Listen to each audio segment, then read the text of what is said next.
His Excellency, Mr. Antonio Guterres, Secretary General of the United Nations, Her Excellency, Madame Annalena Baerbock, President of the United Nations General Assembly,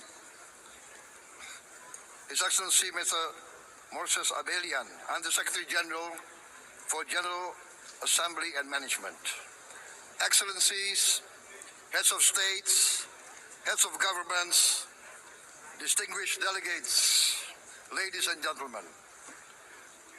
It is indeed a great honor for me to stand in this august General Assembly Hall among leaders and representatives who represent almost all of humanity. We differ in race, religion, and nationality, yet we gather together today as one human family. We are here first and foremost as fellow human beings, each created equal, endowed with unalienable rights to life, liberty, and the pursuit of happiness. The words of the United Nations Declaration of Independence have inspired democratic movements across continents, including the French Revolution, the Russian Revolution, the Mexican Revolution, the Chinese Revolution, and Indonesia's own struggle and journey to freedom. It also gave birth to the Universal Declaration of Human Rights, adopted by the United Nations in 1948. All men are created equal was the creed that opened the way to unprecedented global prosperity and dignity. And yet, in our own era of scientific and technological triumphs, an era capable of ending hunger, poverty, and environmental ruin, we also continue to face today grave, dangerous challenges and uncertainties. Human folly, fueled by fear, racism, hatred, oppression, and apartheid, threatens our common future. My country knows this pain. For centuries, Indonesians lived under colonial domination, oppression, and slavery. We were treated less than dogs in our own homeland. We Indonesians know what it means to be denied justice and what it means to live in apartheid, to live in poverty, and to be denied equal opportunity. We also knew what solidarity can do in our struggle for independence, in our fight to overcome hunger, disease, and poverty. The United Nations stood with Indonesia and gave us vital assistance. Decisions made here based on human solidarity by the Security Council and this Assembly gave Indonesia independence, international legitimacy, opened doors, and supported our early development through the efforts of the United Nations Children Fund, the United Nations Food and Agriculture Organization, the FAO, the World Health Organization, and many, many other United Nations institutions. And because of that, Indonesia today stands on the cusp of shared prosperity and greater equality and dignity. Madam President, Excellencies, our world today is driven by conflict, injustice, and deepening uncertainty. Every day we witness suffering, genocide, and blatant disregard for international law and human decency. In the face of these challenges, we must not give up. As the United Nations Secretary General said, we cannot give up. We cannot surrender our hopes or our ideals. We must draw closer, not drift apart. Together we must strive to achieve our hopes, our dreams. The United Nations was born from the ashes of the Second World War that claimed scores of millions of lives. It was created to secure peace, security, justice, and freedom for all. We remain committed to internationalism, to multilateralism, and to every effort that strengthens this great institution. Today, Indonesia is nearer than ever before to meeting the sustainable development goals of ending extreme poverty and hunger. Because years ago, this very chamber chose to listen and uphold social and economic justice. We will never forget.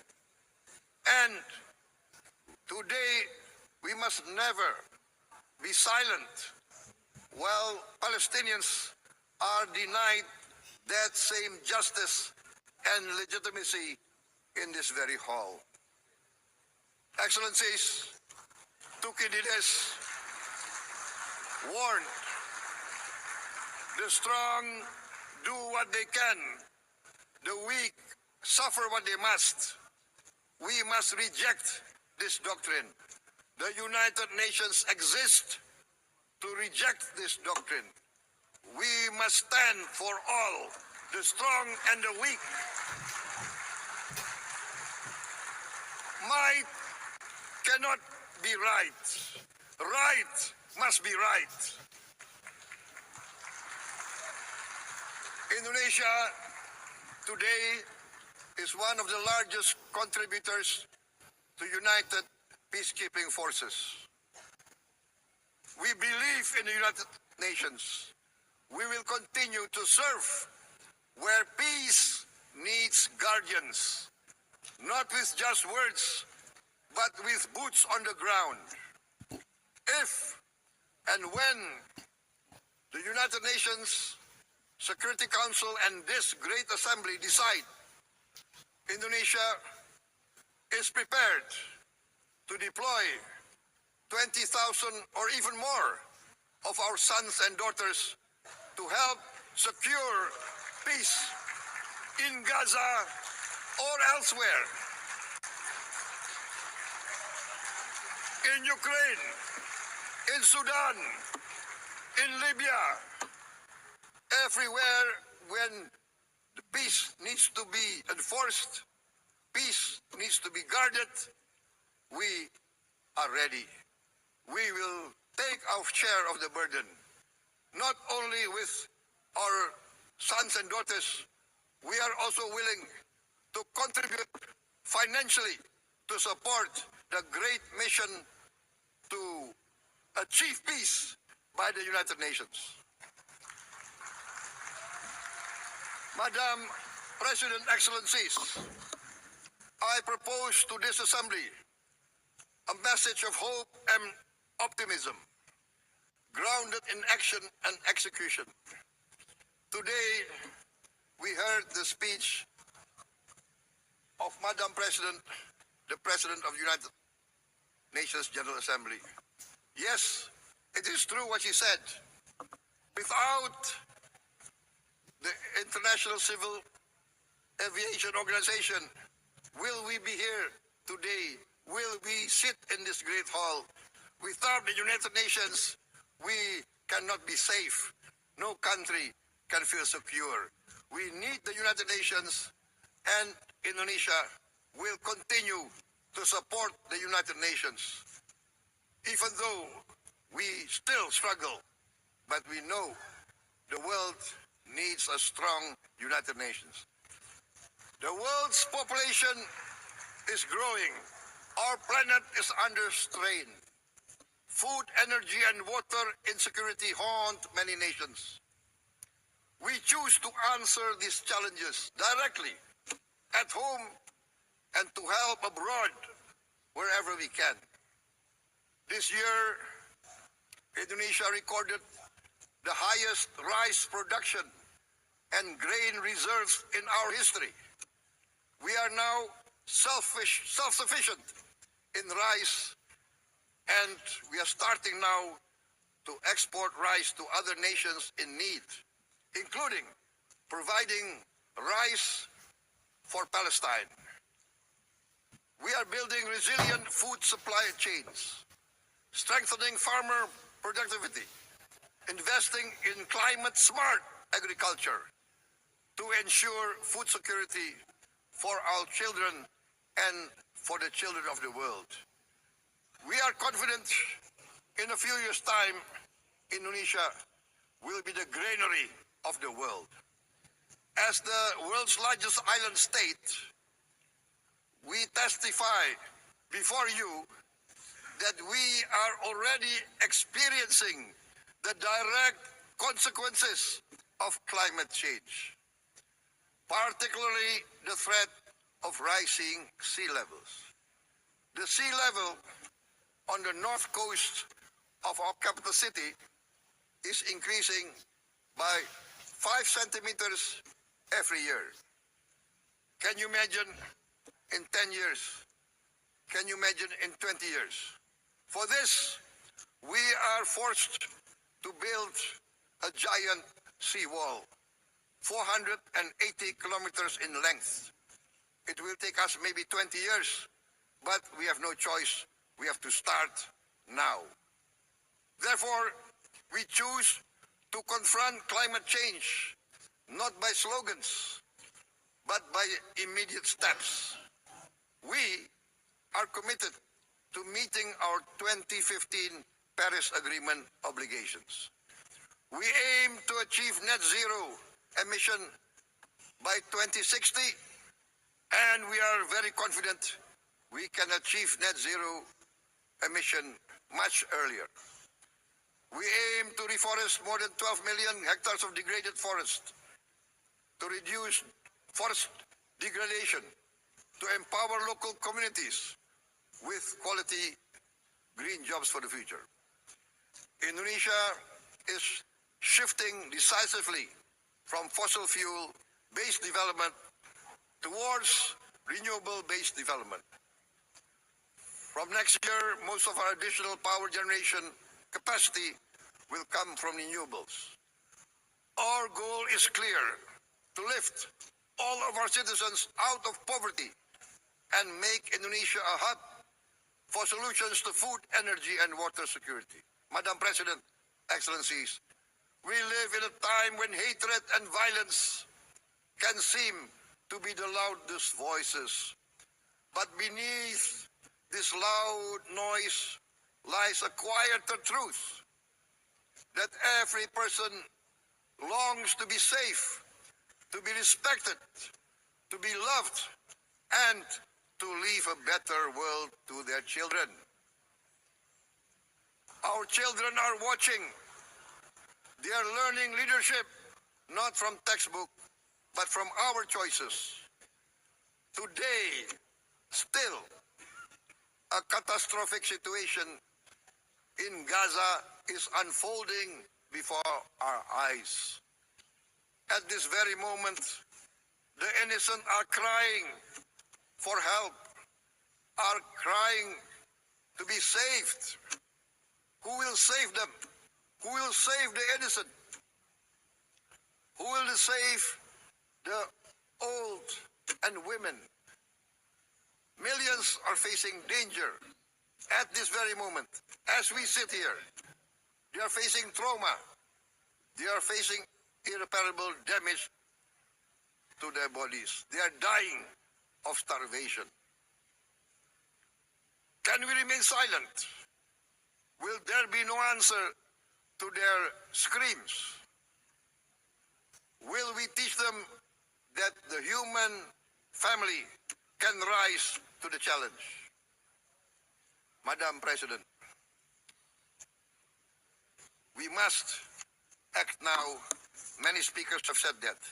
We must stand for a multilateral order where peace, prosperity, and progress are not the privilege of a few, but the right of all. With a strong United Nations, we can build a world where the weak do not suffer what they must, but live the justice that they deserve. Let us continue humanity's great journey of ideals, the selfless aspirations that created the United Nations.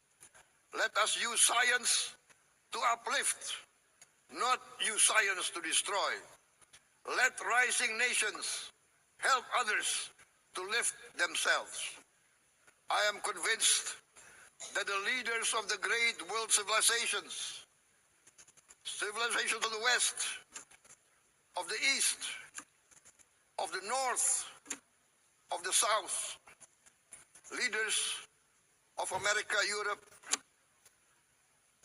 of India, China, the Islamic world, the whole world, I am convinced they will rise to their role demanded by history. We are all hopeful that the leaders of the world will show great statesmanship, great wisdom, restraint, humility, overcome hate, overcome suspicion. Madam President, distinguished delegates, we are greatly heartened by the events of the last few days, where significant leading countries of the world have chosen to side with history, to choose the right side of history, the path of the moral high ground, the path of rectitude, the path of justice, the path of humanity, to shun hatred, to overcome suspicion, and to avoid the use of violence. The use of violence will beget violence. No one country can bully the whole community of the human family.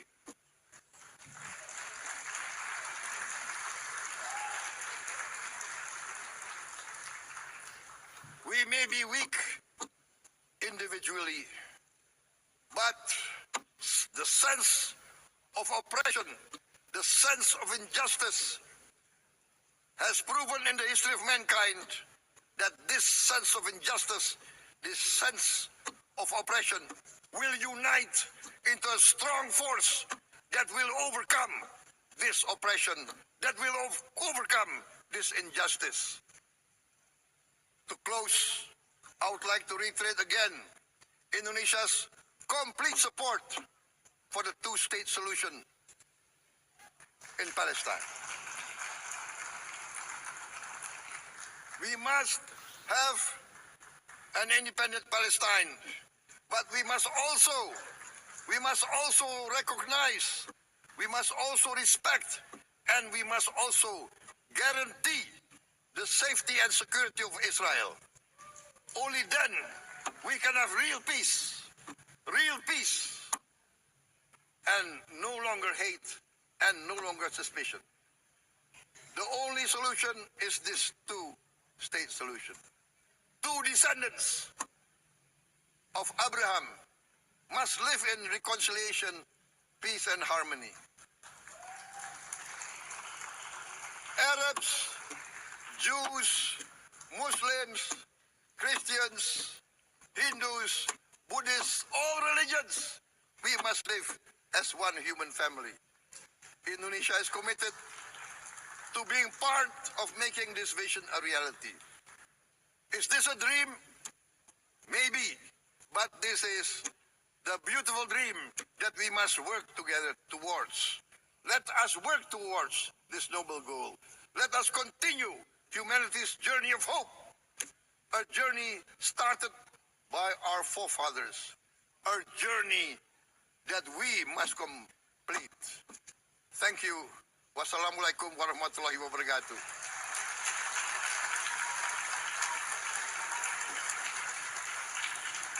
Shalom. Om Santi, Santi, Santi Om. Namo Buddhaya. Thank you very much. May God bless us all. May peace be upon us. Thank you very much. Thank you. On behalf of the Assembly, I wish to thank the President of the Republic of Indonesia,